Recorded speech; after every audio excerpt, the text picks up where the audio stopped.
long before skyscrapers and cell phones, when the world still dreamed in marble and gold.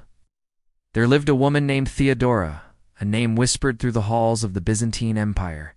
She wasn't born a princess, nor raised among silk and silver. In truth, Theodora began life at the very bottom.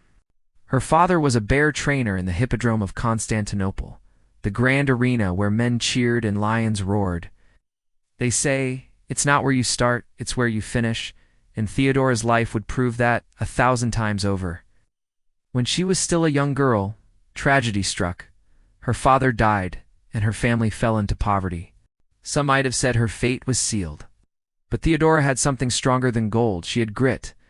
She worked, performed, and even traveled with performers across lands. She was clever, quick-witted, and beautiful, but above all, she was unbreakable. In her 20s, she met a man who would change everything, Justinian, the future emperor of Byzantium. Now, Justinian was no fool. He saw beyond titles and appearances. He saw the fire in Theodora's eyes. Against all odds, and despite whispers in the palace halls, he married her. Behind every great man stands a greater woman, the saying goes, and Theodora proved it true. When Justinian became emperor, Theodora ruled beside him, not as a shadow, but as a partner. She listened when men shouted. She spoke when others were silent. During the Nika Revolt of 532, when riots shook the city, and Justinian considered fleeing, it was Theodora who stood firm. She said purple makes a fine shroud, meaning she would rather die an empress than live a coward.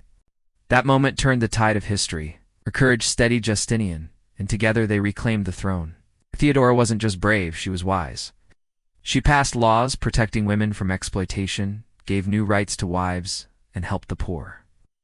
Actions speak louder than words, they say, and her deeds spoke for centuries.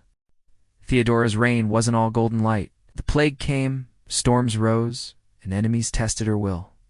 But even then, a smooth sea never made a skilled sailor. Theodora's strength was forged in hardship, and her grace shone brightest in chaos. In private, she loved poetry, silks, and the color purple, the hue of power and destiny. But she also loved quiet moments, the way the sun touched the marble domes of Hagia Sophia, or how the wind carried the sound of prayer through the golden streets of Constantinople. She believed in something deeper than fame, that dignity was a crown anyone could wear. Years passed, and illness came quietly. Theodora died young, around the age of 48, leaving behind a city, a church, and a legacy built not from privilege, but from persistence. Even now, her name echoes, Theodora, the woman who rose from the shadows to rule an empire. They say great oaks grow from little acorns, and Theodora's life was that acorn small, humble, but destined to stand tall.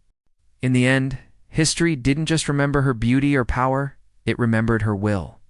She taught the world that grace is stronger than gold, and that courage, once kindled, never fades. And maybe that's why, centuries later, when people whisper her name, they still say it with a touch of wonder. She came from nothing, but she left the world something eternal.